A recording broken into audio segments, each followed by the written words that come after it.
Martín Miguel Juan de Mata Güemes Montero de Goyequea y La Corte, conocido como Martín Miguel de Güemes, fue un militar y político argentino que cumplió una destacada actuación en la Guerra de Independencia de la Argentina.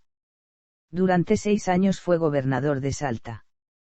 Con muy escasos recursos libró una constante guerra de guerrilla, conocida como Guerra Gaucha, deteniendo 6 invasiones del ejército español, conservando así el resto del actual territorio argentino libre de invasores realistas. Nacimiento y familia. Se crió en una familia acomodada. Su padre, Gabriel de Güemes Montero, era un hombre ilustrado y cumplía funciones de tesorero de la Real Hacienda de la Corona Española. Su madre, María Magdalena de Goyequea y La Corte, era de origen jujeño y de ascendencia española y portuguesa, descendiente del fundador de Jujuy, Francisco de Argañaraz y Murguía, de ascendencia vasca. Inicios de su carrera militar e invasiones inglesas. A los 14 años de edad Martín Miguel de Güemes se enroló en el Regimiento Fijo de Infantería, cuyo cuartel central estaba en Buenos Aires pero tenía un batallón en Salta a raíz de la rebelión de Túpac Amaru II desde 1781. En 1805 fue enviado con su regimiento a Buenos Aires, ya que el virrey del Río de la Plata, Rafael de Sobremonte, temía un ataque inglés. Durante la primera de las invasiones inglesas al virreinato del Río de la Plata, en 1806, Güemes participó en la reconquista de Buenos Aires, donde protagonizó una curiosa hazaña, al ver que el barco inglés Justine había encallado por una bajante repentina del río, dirigió una carga de caballería y lo abordó. Fue una de las muy pocas veces en que un buque de guerra fue capturado por una partida de caballería. Al año siguiente, luchó también en la defensa de la ciudad frente a la segunda invasión inglesa, en 1807. Después del rechazo, Güemes cayó enfermo y en noviembre murió su padre. Ambas circunstancias hicieron que pidiera licencia el 10 de marzo de 1808 para trasladarse a Salta. Acostumbrado al clima de su ciudad natal, el otoño de Buenos Aires afectaba su aparato respiratorio. La licencia le fue concedida en forma ilimitada. El 5 de diciembre de 1808 figuró en Salta como cadete del Regimiento de Infantería y teniente del Cuerpo de Granaderos de Liniers, creado durante las invasiones inglesas. Primera campaña al Alto Perú. Después del estallido de la Revolución de mayo de 1810, la primera junta surgida en Buenos Aires envió rápido la primera expedición auxiliadora al Alto Perú.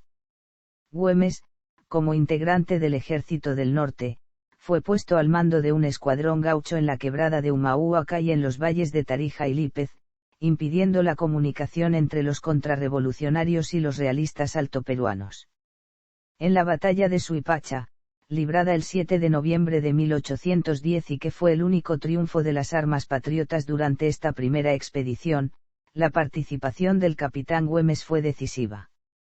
Permaneció en la zona de la quebrada hasta después de la derrota de los ejércitos de las provincias de abajo en la batalla de Huaqui, el 19 de junio de 1811, y prestó su ayuda a los derrotados que huían. Allí comenzó su famosa guerra de recursos, con la que tal vez retrasó el avance de partidas realistas antes de la llegada del ejército principal, que mandaba el general Pío Tristán. Con su colaboración, el general Juan Martín de Pueyrredón atravesó la selva oranense y salvó los caudales de la Ceca de Potosí, en poder de los realistas. Güemes, siguiendo órdenes de Eustoquio Díaz Vélez, el 18 de enero de 1812 recuperó Tarija. La ciudad había caído en poder de los partidarios del virrey del Perú, José Fernando de Abascal. Por orden de Díaz Vélez, se reintegró al ejército llevándose 300 hombres, 500 fusiles y 2 cañones. Los revolucionarios fueron obligados a retirarse a San Salvador de Jujuy debido al avance de las tropas realistas, superiores en número al que comandaba José Manuel de Goyeneche. Traslado a Buenos Aires. En febrero de 1812, Manuel Belgrano fue nombrado por el primer triunvirato jefe del Ejército del Norte en reemplazo del general Juan Martín de Pueyrredón. Cuando Belgrano asumió el mando del Ejército del Norte e inició la segunda expedición auxiliadora al Alto Perú ordenó el traslado de Güemes a Buenos Aires, por indisciplina, causada por una discusión sobre mujeres entre oficiales bajo su mando. Güemes permaneció en la capital, agregado al Estado Mayor General. Al conocerse en Buenos Aires el desastre patriota frente a los realistas en la batalla de Ayohuma, el general Belgrano fue cuestionado por el segundo triunvirato. En enero de 1814, debió dejar el mando del Ejército del Norte al coronel José de San Martín, quien había sido uno de los jefes de la revolución del 8 de octubre de 1812 que había depuesto al primer triunvirato. En la posta de Yatasto, Belgrano entregó la jefatura del otra vez derrotado Ejército del Norte a San Martín y a los pocos días regresó a Buenos Aires. Tercera campaña al Alto Perú e inicio de la Guerra Gaucha.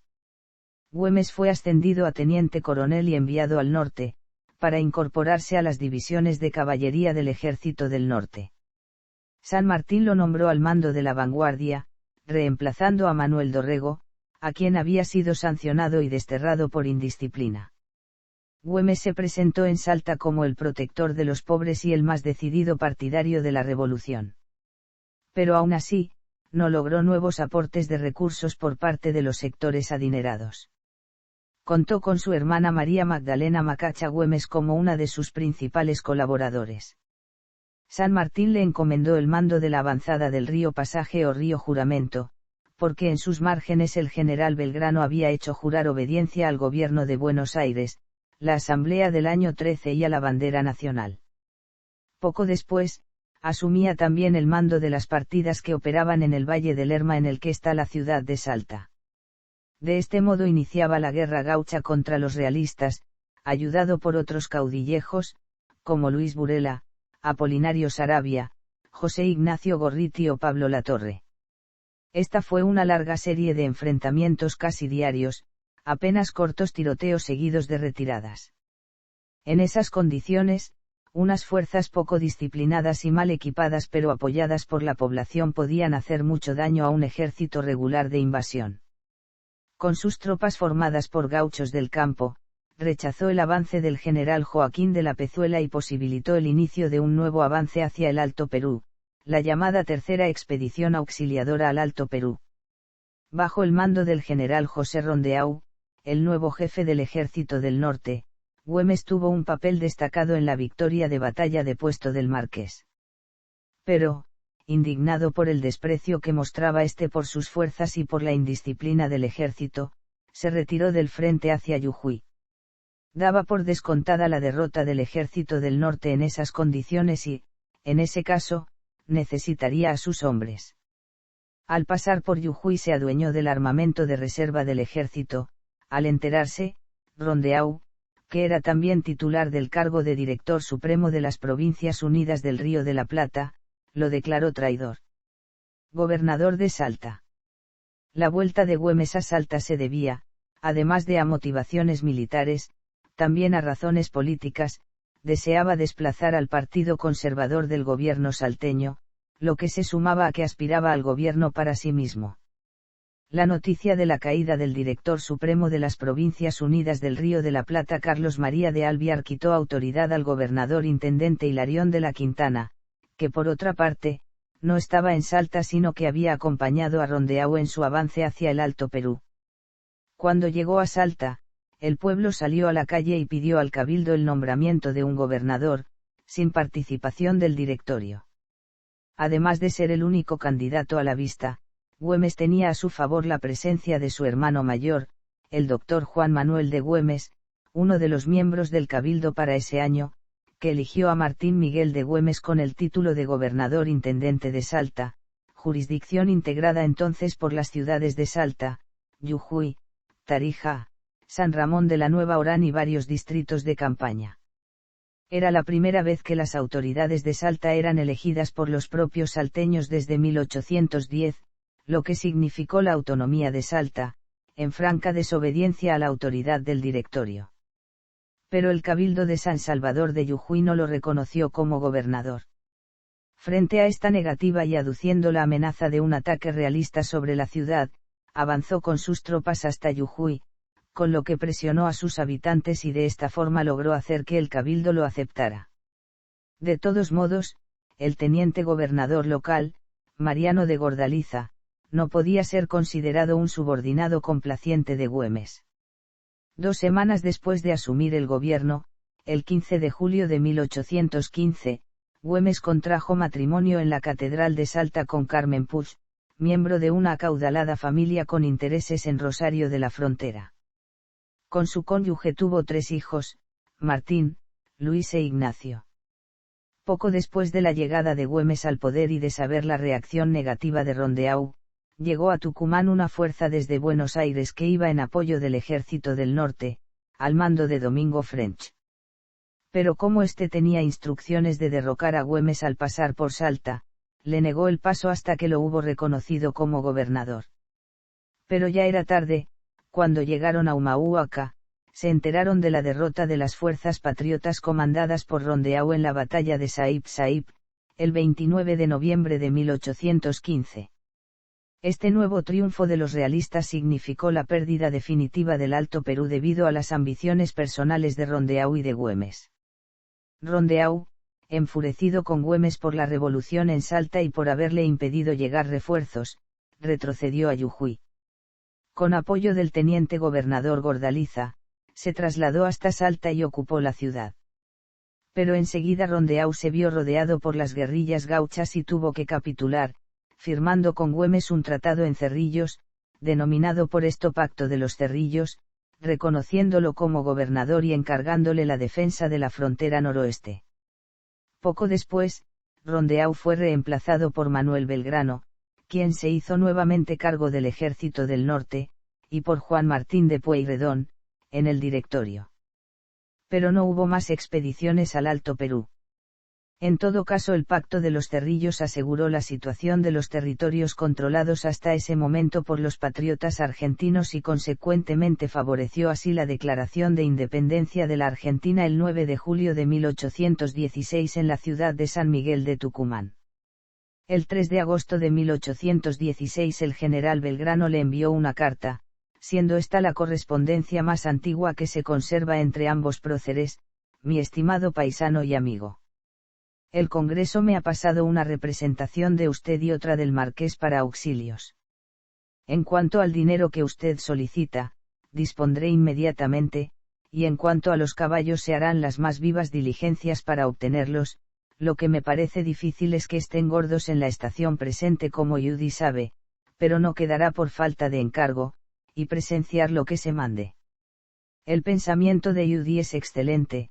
Conviene animar la moral del soldado con pequeñas victorias y creo que tal vez pueda tener Judy una que le llene de gloria y no menos restituya el concepto a nuestras armas, que por desgracia está muy abatido. Me apuran los instantes, y solo puedo decir a Judy que soy su Manuel Belgrano. Las invasiones realistas. Martín Miguel de Güemes y sus gauchos detuvieron otras 6 poderosas invasiones realistas al mando de destacados jefes españoles. La primera fue la del experimentado mariscal José de la Serna e Hinojosa, el cual, al mando de 5.500 veteranos de guerra, partió de Lima, la capital del Virreinato del Perú, asegurando que con ellos recuperaría Buenos Aires para España. Después de derrotar y ejecutar a los coroneles Manuel Ascencio Padilla e Ignacio Worms, ocupó Tarija, Jujuy y Salta.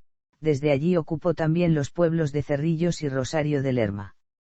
Güemes ocupó la quebrada de Humahuaca con sus tropas, aislándolo de sus bases, rodeó la ciudad dejando al ejército ocupante sin víveres, y hasta venció a uno de los regimientos españoles en el combate de San Pedrito.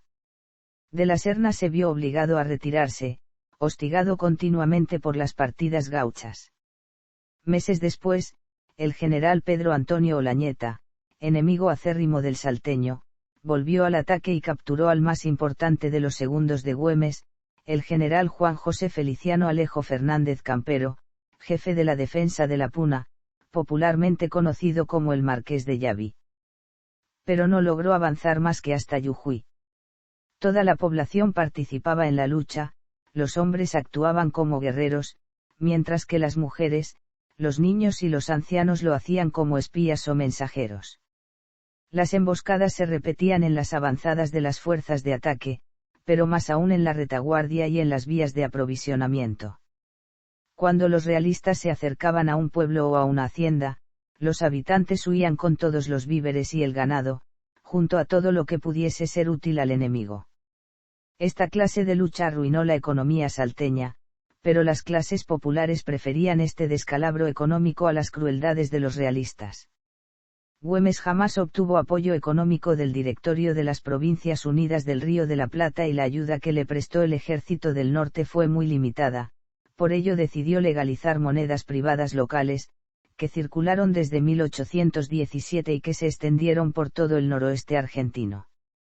El área patriota del noroeste incluía los territorios de Atacama y Tarija desde el 15 de abril de 1817, luego de la derrota realista en la batalla de la Tablada de Tolomosa.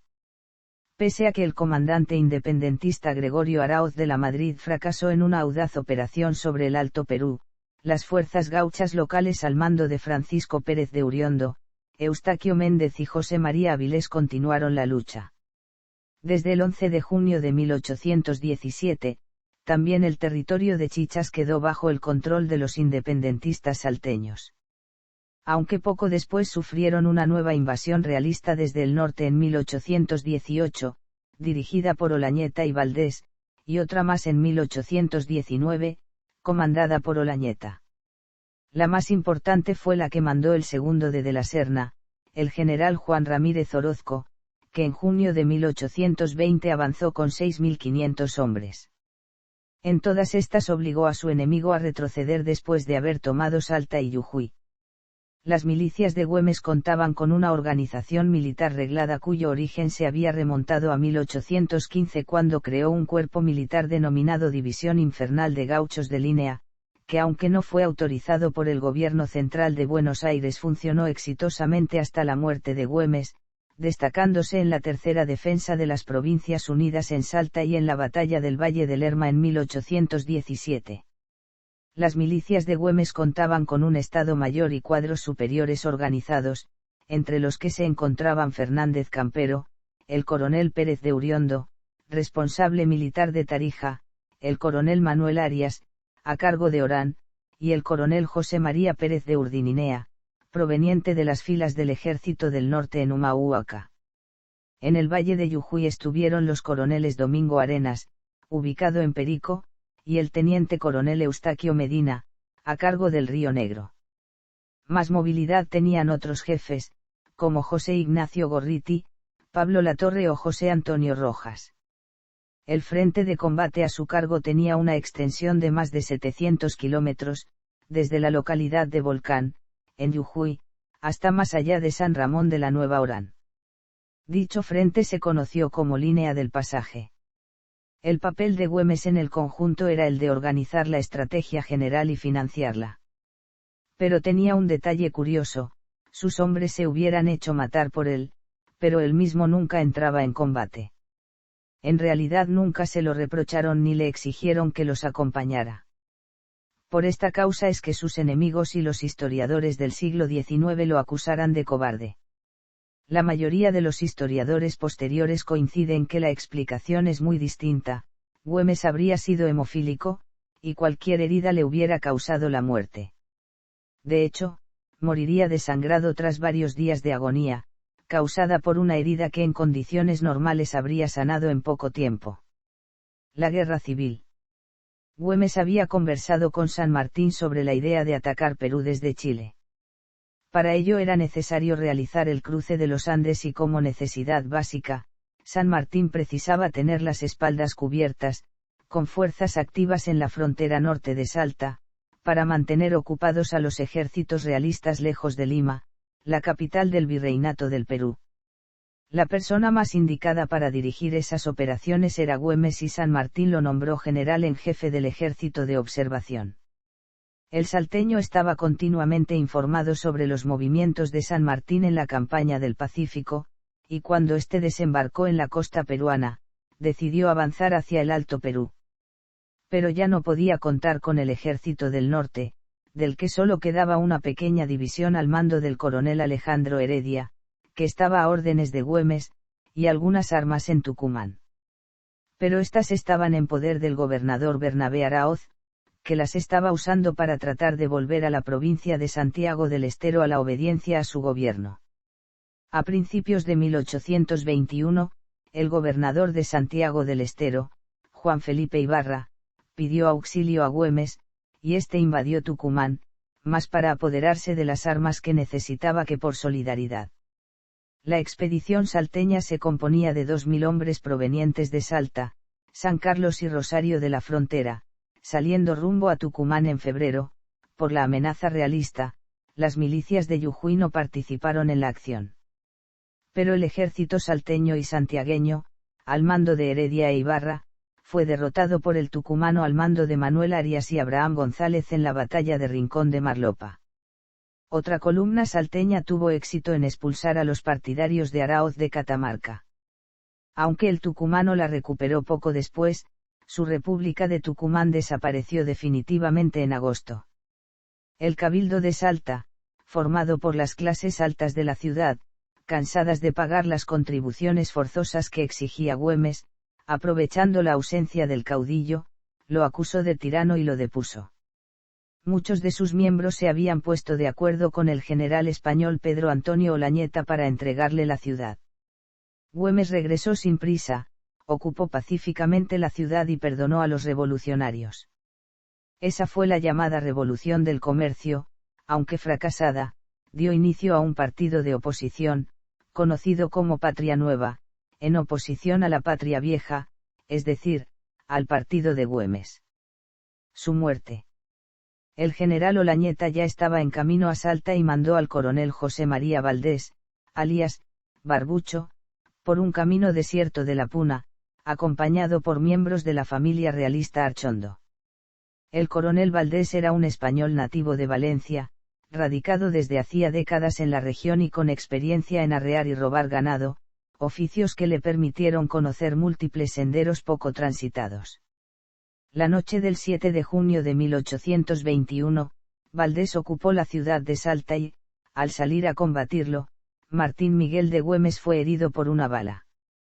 Siguió a caballo hasta una hacienda a 2 leguas de la ciudad. Pocos días después recibió a 2 oficiales realistas enviados por Valdés que le ofrecieron trasladarlo a Buenos Aires, donde recibiría el mejor tratamiento, con la condición de ordenar el alto el fuego contra los realistas. Sin responder a los enviados y en su presencia, Güemes reunió a sus oficiales y les pidió que jurasen que nunca aceptarían ningún tipo de trato para beneficiar al enemigo en suelo patrio, pedido que fue respondido con el entusiasta juramento de los oficiales y gauchos salteños. Güemes murió el 17 de junio de 1821, a los 36 años de edad. En el momento de su muerte, en la cañada de la Horqueta, cerca de la ciudad de Salta, yacía a la intemperie, en un catre improvisado por el capitán de gauchos Mateo Ríos. Luego su cadáver fue inhumado en la capilla del Chamical. Martín Miguel de Güemes fue el único general argentino caído en acción de guerra exterior. Desde que supo de la muerte de su esposo, Carmen Puig se encerró en su habitación de la finca de su familia, y falleció el 3 de abril de 1822, a los 25 años. La tradición afirma que se dejó morir de hambre, posiblemente víctima de una depresión.